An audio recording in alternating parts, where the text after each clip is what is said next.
to see a bunch of NHL guys going from on ice to off ice. This day and age, you'll have 60-odd guys in training camp, and there's nobody that's out of shape. I think they understand that their body is their business.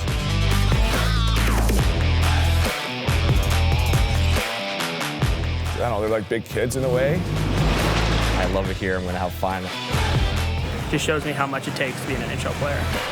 A lot of this work is actually looking at it from how can we get the best performance out of these players? Because if we're driving optimal performance, that's upstream of injury prevention. We're a month out of the season. You've put in all the work in the summer. It's a matter of now what can we get out to go into training camp where you're prepared to not only stay afloat, but stand out, make a difference, and compete at the highest level. We're gonna basically just do everything they need to get done so they're better for their camp, best prepare them for their season.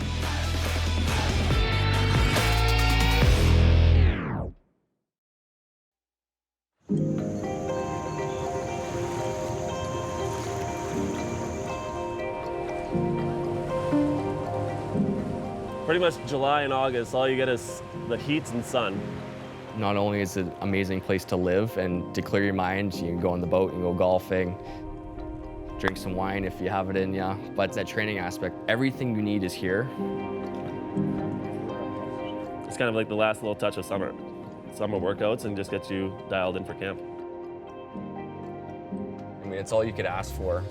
You get your training in because there's so many guys, but then you get a chance to turn it off and just be a person as well. I keep telling people it's the place to be in Canada. I mean, we only have 3 months off a year because of the hockey season. So if we want to take full advantage of our summers, we can do something different every day.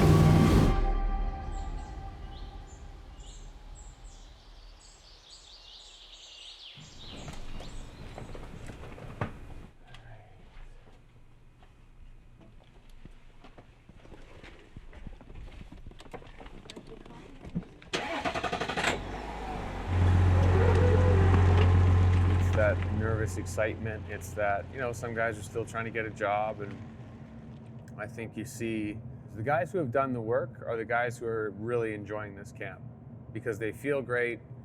They're just they're fine-tuning, like they're doing the little things, they're getting the extra treatments, but they feel good, and some of the guys who maybe haven't done as much work, those are the ones that are carrying around the, oh shit, or I haven't done enough to get to where my peers are. But I think for the most part, they're really excelling in this camp, and that's the idea. If you cook the recipe the right way, they should come into this camp and just set them up for that final phase of the summer.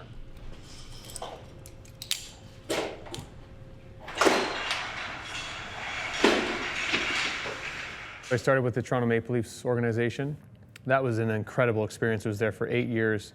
And just, drinking from a fire hose, just learning about what happens at the NHL, learning about the AHL, which was where I spent most of my time. And it was incredible for me because it just allowed me to just soak it all in. Good. Kelowna High Performance is a company that works with high-level hockey players. So we're working with guys that are playing at the junior level, playing at the college level, all the way up to the pro level.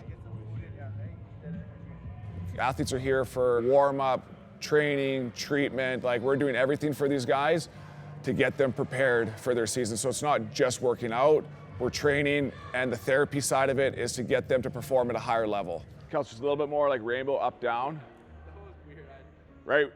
Skating, yeah, we're gonna be here. We just wanna get a little bit more height on it. This week is an annual event that we do called Kelowna High Performance Training Summit. The week is tough. It's a lot, and you get guys like this at the professional level, they get around each other and the juices just start flowing, and it's like you can't coast out there. You can't not be engaged out there because there's guys that this is their job. This is what they do for a living. And we're gonna give them an experience. On ice, off ice, treatment, recovery, a little bit of fun. We can give them a dose of a higher training volume, a dose of kind of that competitiveness. Just providing all the tools necessary. So once they hit camp, they're ready to rock and roll. whatever you can do to step on the ice, be in the gym, whatever it is, you got to be at your best because there's jobs in the line. As much as it is a game, it is a business. So you're playing for keeps now. If we can give them an experience that gets them more prepared for their season and their camp, then we've done our job. And that's kind of where this came from. Oh! Nice. Oh! It's very important. Going into training camp, you want to be in tip-top shape. You want to be ready to go. And these guys, KHP, Travis, Mark, and then the other guys they bring in really help us. Everything's just ready to go, and you can just get ready to play. And that's, I think, as a player, that's all you want. You want to be able to have that confidence and that trust in your body that you can just go out and perform. You come here and everything's literally added to you on a platter as far as treatment and nutrition and the training, the skating, everything's perfect. So I mean, you're doing an unbelievable job, but it's only going to get better. You get athletes kind of different stages of their career. So you look at a guy like Joel Edmondson, Cup winner in St. Louis, really good resume, he's played World Championship, and then he's here at the camp. So his experience that he brings is incredible. And then you got a guy like Curtis Lazar, World Junior superstar, battling out his NHL career, and kind of in the last couple of years, revamped his career. And then we got a young kid here, Tyson Jugnoth, the local kid, just got drafted this year to Seattle. He's going to go off and play school next year in Wisconsin, and so he's starting his career off. So you have these 3 different players, all playing the same sport, all doing the same thing. I'm Joel Edmondson, and I'm a defenseman for the Montreal Canadiens. Even from my first couple of years in the NHL to now, unfortunately, I've been injured a few times, so I've been spending a lot of time on the table with the trainers. All right. Okay, let's switch on your back. Okay, so how did it feel from when you got those things going? Were you able to actually keep good. that connectivity with it when all the actually loading and running? I'm Dr. Murray Heber, and I'm a physical performance practitioner. At least what I call a physical performance practitioner is somebody who has a set of usually manual therapeutic skills, and then also a lot of background experience with strength and conditioning and some technical aspects of the human body movement, so they can actually unlock and open up capacity for the body to move in an optimal fashion. There's a couple where you're left leg loading, where you jump left leg load and then that twist and turn into the sprint. Yeah, they had a little bit of that on, again, not on everyone, but on some. So it's you would probably, when you're thinking more about the sprint than that loading. Yeah, so I got injured working out last summer, and it was just, I knew exactly when it happened. It's just my feet weren't set right when I had the bar on my shoulder, so I tried to adjust, which is probably something you shouldn't do. And I felt a little tweak, and then the next morning I woke up and couldn't even move. Missed all camp, and we just couldn't really figure out what was wrong. So we did some MRIs and x-rays and found out I had 2 bulged discs and then 1 herniated disc. And we treated that all season, and nothing was really working for me. For Joel, yeah, last summer I started to work with him a little bit, but that type of back injury that he was having is very common throughout the NHL. Nice pass. I just wanted to play some hockey, and it was tough missing all that time. It's part of being a pro, and it took me a few years to learn that, but whenever you get the chance to hop on the table, you got to do it, because the more you do that, I think the longer your career will go. And let it relax. Okay, now same thing. Imagine you're here, basically doing a step up, so pushing your heel down towards that way. And I want you to feel right where that stretch is. You use that at first to initiate that movement. Do you want my foot like this? Or? Yeah, kind of like that there. The process starts with a lot of just watching, just observing. Everybody has their own unique ways of moving and loading into hips or joints or whatever their sport or activity is. Because I actually I always try to think of keeping my knee out, because that's what they say in all the exercises. So to get an idea of their unique way of movement or executing movement, you just have to watch, you have to observe, you have to sort of see what's happening. And then from that, you can start to see now overlapping with the normal movements of a joint and how they're supposed to work, and muscle activations and timing and sequencing. Then you sort of overlap what their normal is, what sort of ideal or optimal movement is, and that's where you start to see movement, adaptations, and compensation patterns start to flush out. And then that's where I like to sort of hone in and work on those aspects, so we can straighten those out and get those things working so everything works as optimal as possible. Definitely better. A lot better, yeah. Yeah. Okay. All right. Huh? Thank Keep you. it going. Because we have that knowledge that Murray's provided to us as strength coaches, it just allows us to do our job that much better. Having him watch and get his hands in on these athletes and just getting them back to performing at their 100%. It's like having the best mechanic in the world. You hear something funny in your car, you take it, and they're like, oh, this is what needs to get done. You fix it, and you're like, okay, great. And if I hear that noise again, chances are it's the same thing. If we look at the human body like the F1 car, when they go out and they perform, then we do very little usually to actually go through there and take it apart, look at the engine, look at the data, look how did it perform, and where can we actually now have that recover up so they can go again. Usually we treat them more like a rally car, which is go in there, get banged up and smashed about, and then just put a new coat of paint on it and just keep going. I guess the demand is there for it to perform like an F1 car, but we're not always looking at it from that comprehensive view. They're good at adjusting workouts to your injury or your body or whatever you ask for. And when you have all those guys watching you do your exercises, you know you're doing it the right way, or else they'll fix it and make sure you do it the right way. And if you're doing it the right way, it's hard to get injured.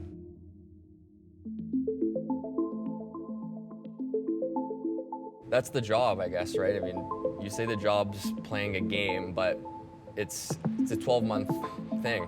So every summer it's a chance to improve. I guess you can say the level of play is getting younger, faster, skilled. And for a guy like myself, kind of worked up through that, where it was the big rough and tough guys, and I've kind of had to change my approach into getting faster, quicker, more athletic all around. Way back in the day, guys would just do whatever, probably nothing in the summer, and then they'd come to training camp to get in shape. That's why you had a training camp. Now, like, if you're not ready to go day one, you're probably getting sent down, probably looking to get traded. Like, you have to be game shape, ready to go day one. I was drafted 17th overall by the Ottawa Senators in 2013, and that was a special moment in my career. I played on the World Junior team in 2014. In Canada, the World Juniors, it's such a big stage, and the pressure to win is, crazy. Winning gold on home ice there in Toronto was a moment I'll never forget. You always want to reach that potential of what you become, and getting pegged as a first rounder, it opens the door, but also come the expectations. People are passionate, and they always wanted more out of me. I could shy away and complain about it, or you put your head down, you make the most of the situation, and that's what I felt like I did. Come back, we need to work on this. As every athlete does, you look for that next step of what can you change to kind of, I guess, gain that advantage, and that's where I made my way over to Mark and Travis, and we focus more on just that athletic side, because that's kind of the way the game has been trending now. It's less about lifting weights, more about moving, being explosive.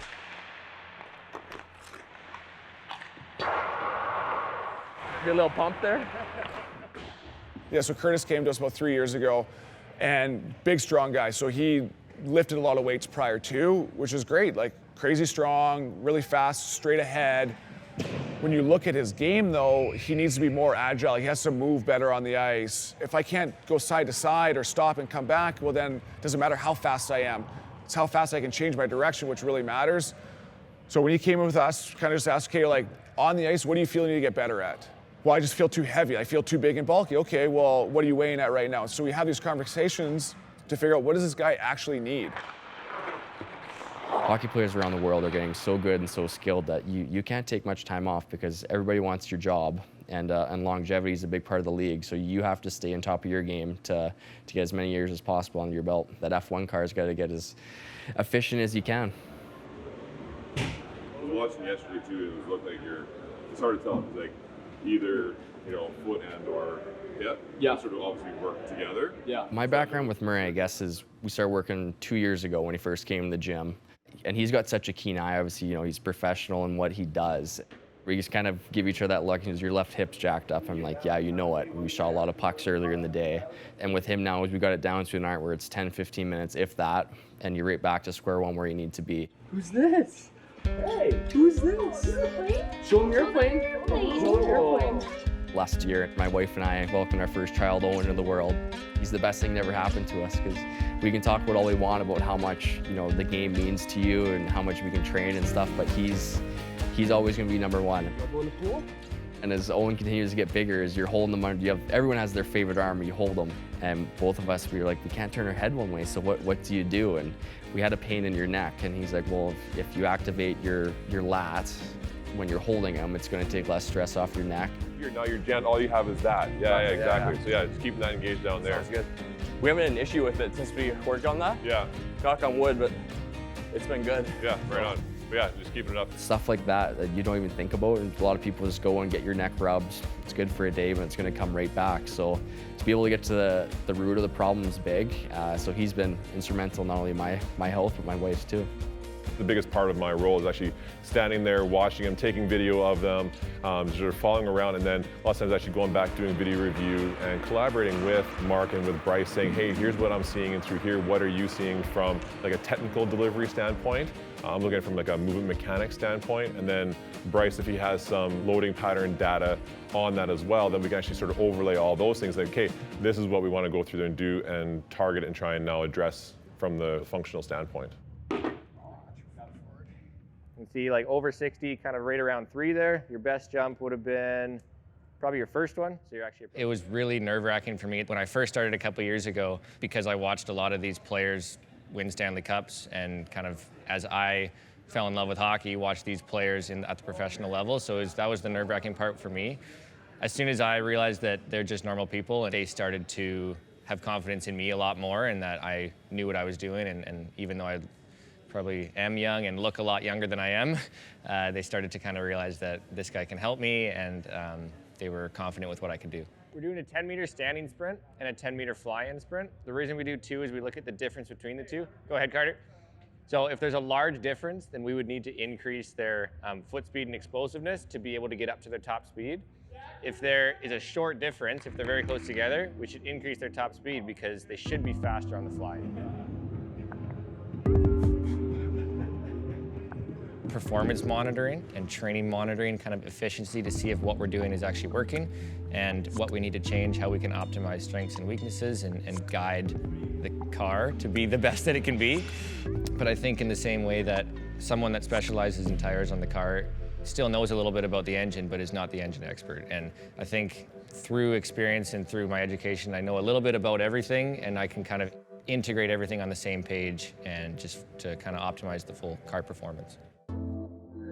Now, if we're talking back to the F1 sports car, like a 100-meter sprinter, yeah, they got to work at their best all the time. And they notice when something is a little bit off, then say, okay, boom, on the table, work it through, do whatever else, and then they're right back out there doing it again. So that's been ingrained in that for 20 plus years. Football and hockey are the slower to adopt because it's seen as being a soft thing. You go in opposite direction here, so now because you're not shrugged up on that left side, you can stay low through here. Look how you can look around, nice, smooth, consistent, and look at like where you can keep your eyes on the puck and looking around, so you have way better control through that whole system there. Our athletes are coming to us, they're so inquisitive, and they want to know why we're doing what we're doing. You would skate, that muscle gets tighter. Which, in my opinion, if you're a good coach, you want that. You want those conversations. You want to foster those. If they're not part of their training journey, athletic journey, then it's just not as fun. On this side here, where you're staying high and sort of jamming at, then it doesn't have that control, so it's more or less pushing that force, just like joint through the, like bone on bone, joint through joint. This does give a great opportunity for young players coming in to actually go through there and have that experience to actually now learn from the strength and conditioning, the technical aspect, and then the physical practitioners. If they don't do this at this young age, then also they get into NHL and then they're playing season after season there, where it's now the time gap is tough because they're loaded with their schedule and their off season to now go through and do that corrective work. Then usually that just gets deeper and deeper ingrained, and then all of a sudden it's so much harder to break a bad habit. I'm Tyson Jugnov. When I got drafted 4th round by Seattle Kraken. And then from there, now I'm heading off to the University of Wisconsin to play there in the fall. Watching the NHL guys, how they do it, how they work off the ice, it's something I try to mimic myself after. Play similar to them on the ice, because a lot of them are in that league already. And just seeing what they do and seeing what I am right now, I realize it's really possible for me. I think as I'm a younger guy, I'm still trying to figure out how my body's feeling, and I'm not totally sure about that yet, but I've definitely become more aware about how I'm feeling, like checking in with myself every day. I think within a couple of years, I'll be right there, bigger and stronger.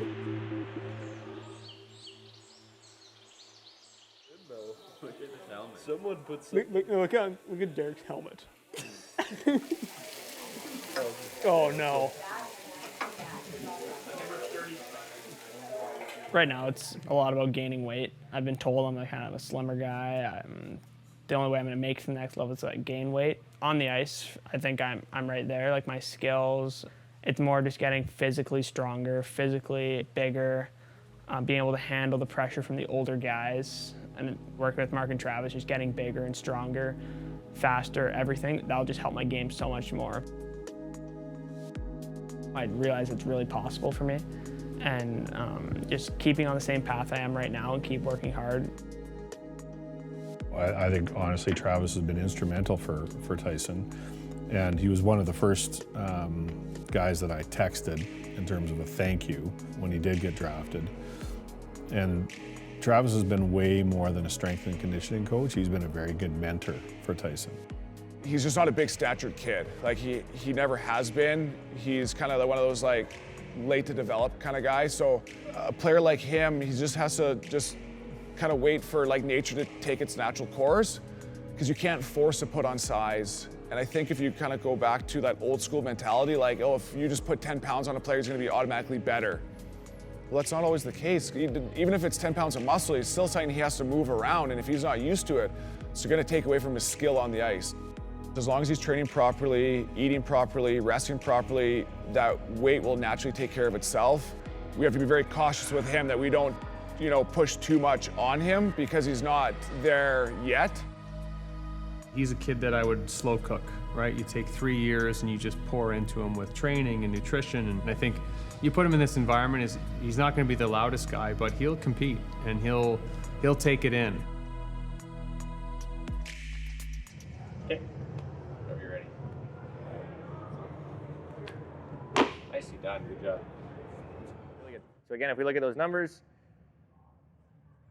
you can see like over 60, kind of right around 3 there. Your best job. Common stuff for NHL hockey players is always going to get into hips. They have usually either tight hips or it's the demand of the sport, but it's almost over accentuated with either poor training or poor loading patterns. And again, you get into these like small little changes to the body, just tries to either save energy or accomplish a movement. But when they spend years in those patterns, and if they don't have that right training or that sort of right stressors to the joints, then they just sort of start to wear out and break down.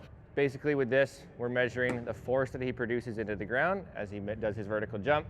From the force and from the raw force time trace, we can derive variables such as peak power or the vertical velocity at takeoff. And these are the variables that relate most to on-ice training or on-ice performance. The asymmetry, so the imbalance in his concentric impulse. The concentric phase is from the bottom when he So getting into a lot of the anterior hip impingement, those are very common things that they can actually be addressed pretty quickly and easily if caught at the right time and then implemented properly with the right training and the right therapy to actually open up that space. This is always a learning process. The book hasn't been written on this, it's being written as we go through. So there's no look this up and this means this, like no, it's all learning for everybody. Yeah, really good.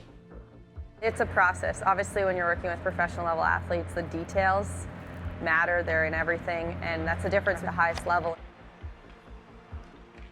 See if you can get low so that your push can be even wider. So like if I'm standing there and I have a reach, that top puck, I would like that. If you can stride out of it from the dot all the way to the top puck, now you're separating yourself.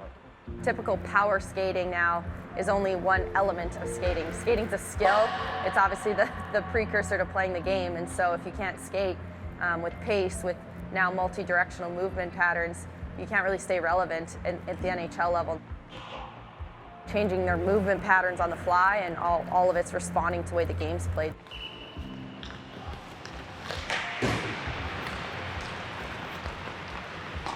Oh, what a pass. At Scorched Ice, we've developed a platform to enhance performance for hockey players.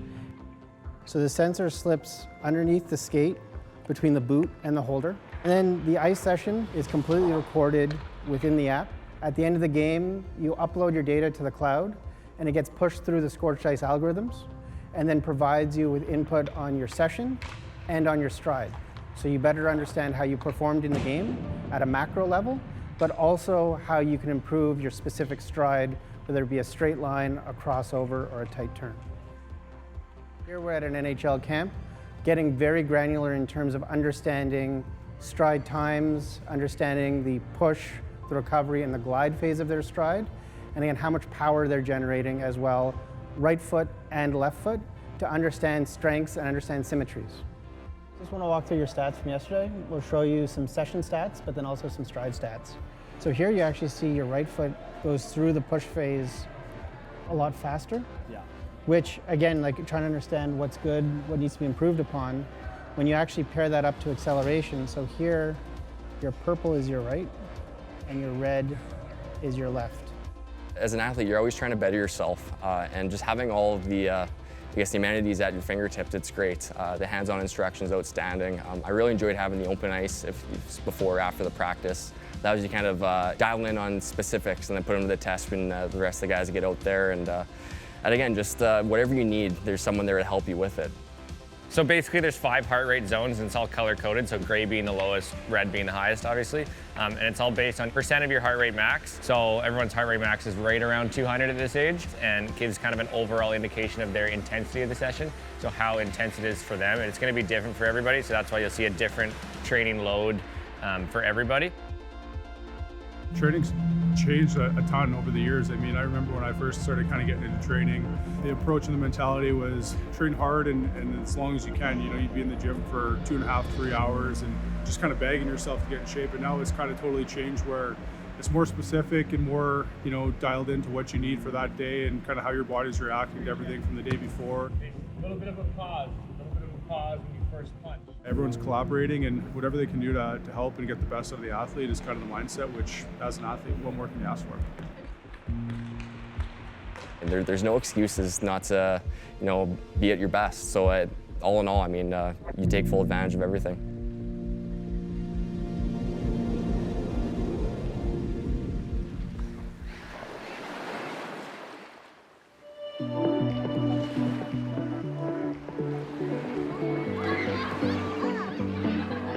Today we're gonna, you know, because we live in the Okanagan, we're gonna go to the beach, and it's a little bit of a pullback day. It's a little bit of you know, good movement day. We're not gonna be lifting a whole lot. Usually we're in the gym and on the field and stuff, so when you get to go to the beach and have a fun day in the water, it's always nice.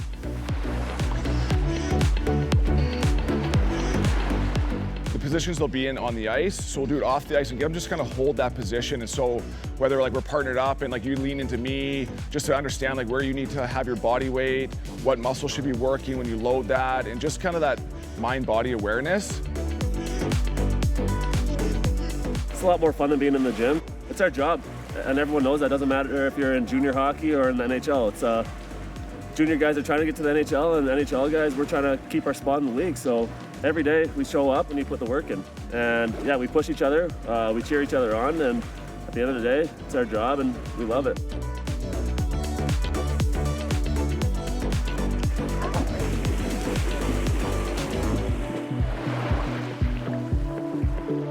You see them play on TV and you don't really see the behind the scenes stuff until you actually come and work out with them and see them train every day. And there's a lot that goes into it, the extra stuff, the after practice stuff, the workouts, everything. It just shows me how much it takes to be an NHL player. They understand that their body is their business. So the more they understand how they can function better, the better they're going to be. So if they have all this knowledge, they can take it throughout the season. This camp's kind of like that last true push towards training camp, and we've gotten everything we can out of the summer. And now it's just kind of maintaining your levels, making sure you feel well, you know, physically and mentally going into camp, because you know, training camp is a different beast.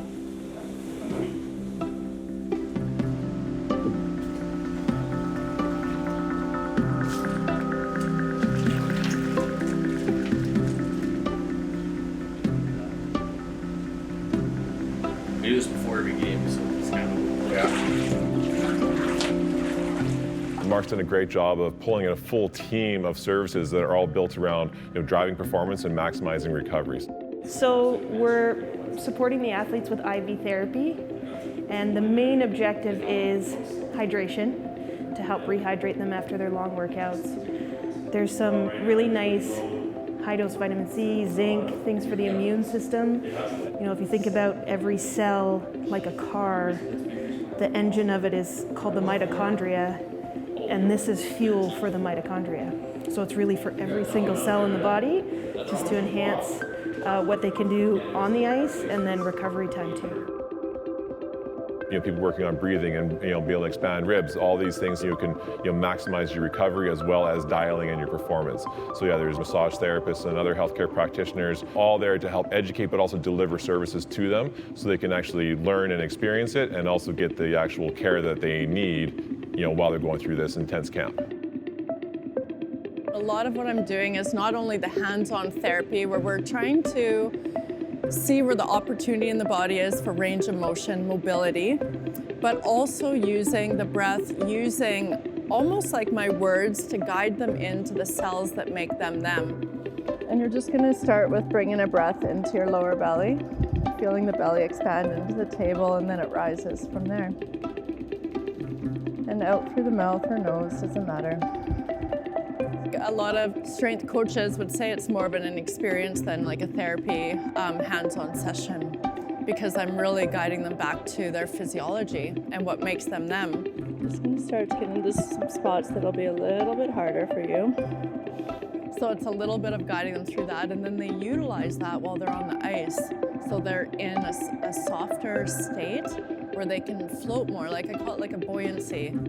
So they gain this buoyancy within them instead of the compressed, constricted, contained athlete that's working hard. They have freedom in their body.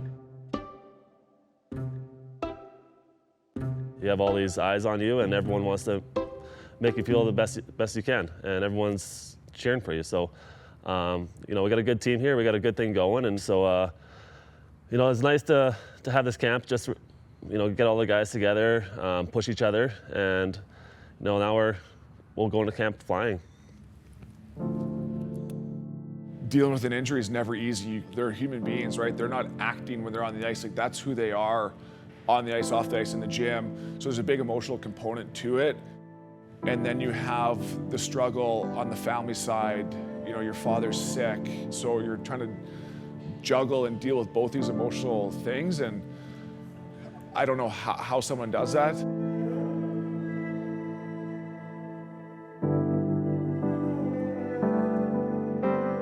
So my dad, he had cancer, he had lung cancer, and he was battling for 18 months. And then the cancer just took over his whole body, and yeah, he lost the fight to cancer January 7th this year. And sorry. It's tough to talk about.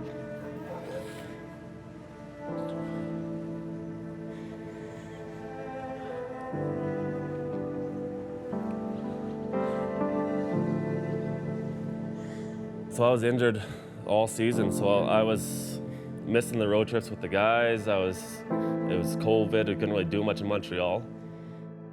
It wasn't easy, it's just, I would just go to the rink and make sure I hung out with my teammates, because whenever I do that, that puts me in a good mood and takes my mind off of everything. So all my teammates, my coaches, everyone in Montreal was great, and it helped me a lot.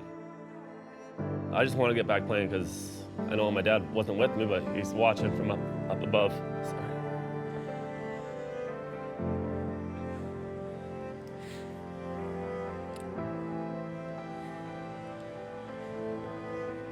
I just want to get back playing for him. To lose your number one supporter, someone that drove you to the rink every day, someone that was there at every game, every practice, you talk to him after every game, and now you've just lost that person. I can't imagine what he went through, and yeah, it'd be really, really hard, and I don't think the average person sees that. And so just the professionalism that he carries and the team first guy that he is it's really impressive. I'm so fortunate that I get to work with a guy like that. There's no bad days in the NHL, and that's what I try to drill into everyone's head. It's just show up to the rink in a good mood. It's not going to last forever, so. Mike's stuck here. You're stuck on the mic. Show up and have a good time, and when we're on the ice, you know, work your ass off. But when you're with your brothers in the dressing room and away from the rink, just enjoy it.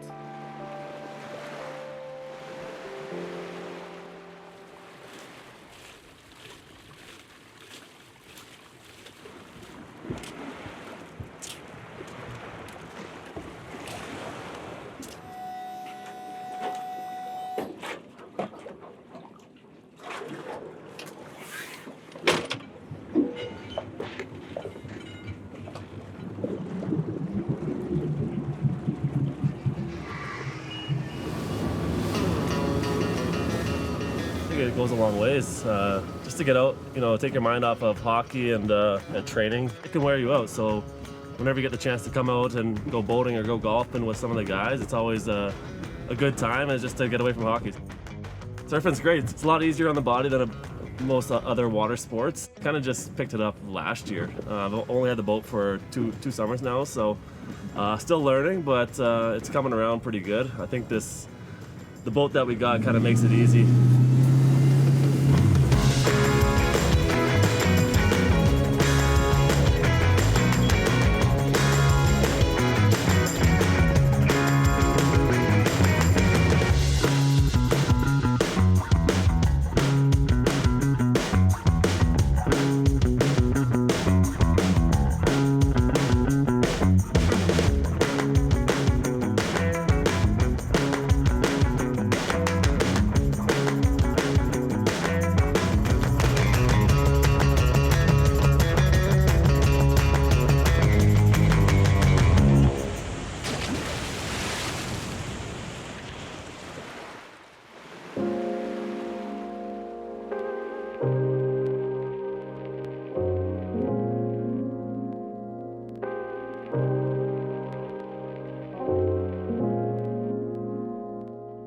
Yeah, having time off in the summer is really important, I think. Just being able to spend time with family and get away from the rink a little bit. It's just, you know, when you come back, it makes you love the game that much more. Especially, like, you know, in the summer, probably my favorite thing to do is come golfing with my family and my brothers.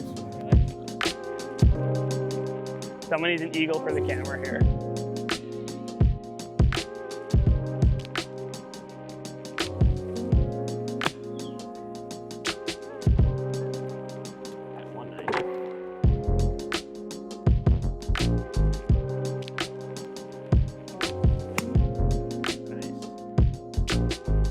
I think we're both on, so.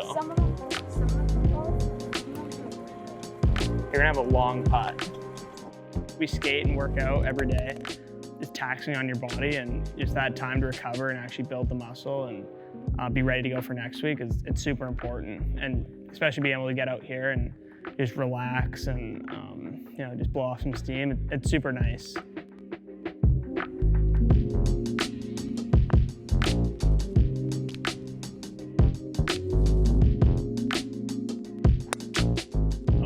Shot. My brother. Yeah, he beat me. It's rare, but he beat me today.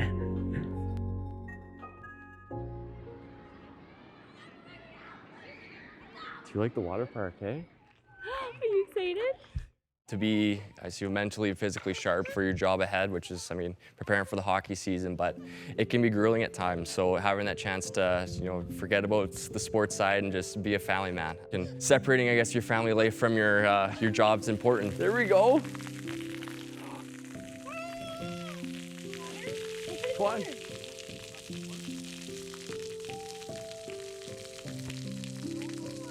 So anytime you get to spend with the family and, you know, just watch a little guy buzz around, that's what it's all about. Whoa! It's where I have the most fun, and it's hard not to get energy and enthusiasm after seeing the little guy smile on his face.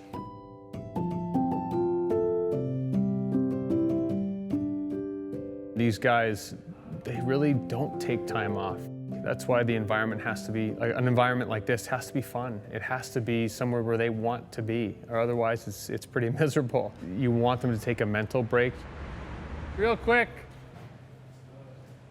Thank you. Thanks for coming to year 2. Thanks to everybody from out of town who came in. Really appreciate it. Enjoy some more beers and some food. Let's try and get rid of all of that. All right. Thank you very much.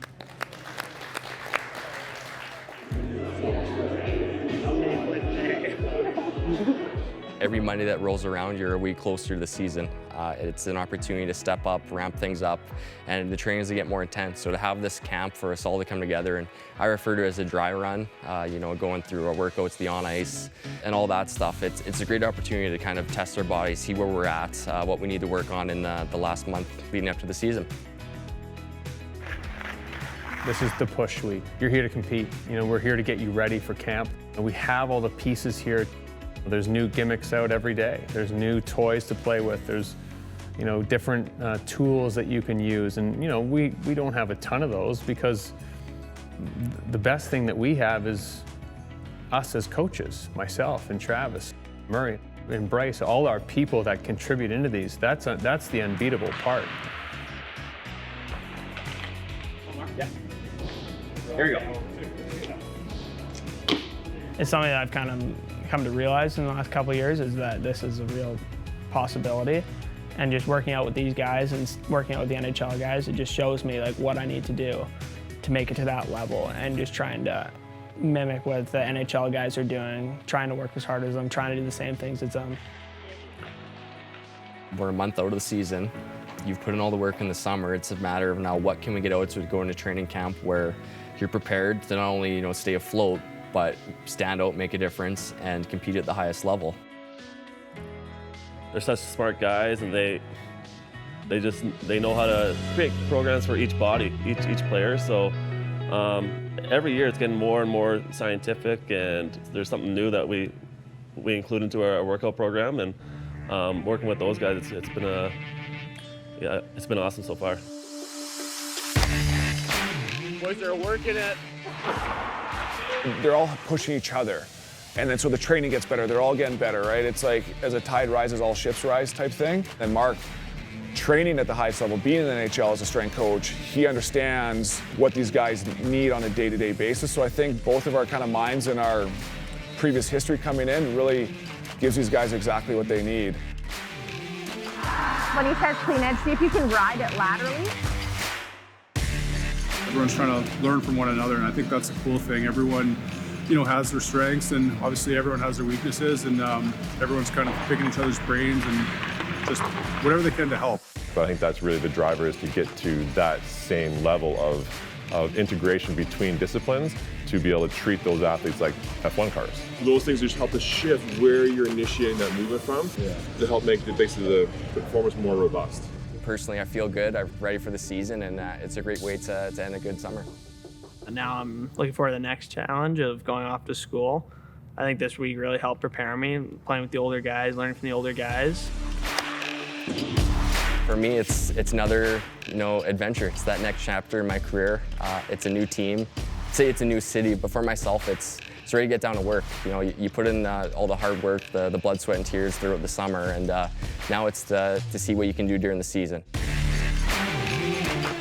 I think this past week got us all one step closer to being ready for camp. So, the next few days, everyone kind of starts packing up and heading back to their team cities and getting ready for camp. We're all working towards is to win that Stanley Cup, and a lot of the groundwork happens in the summer. So I'm very happy and pleased with my results, and we'll see how it holds up throughout the season.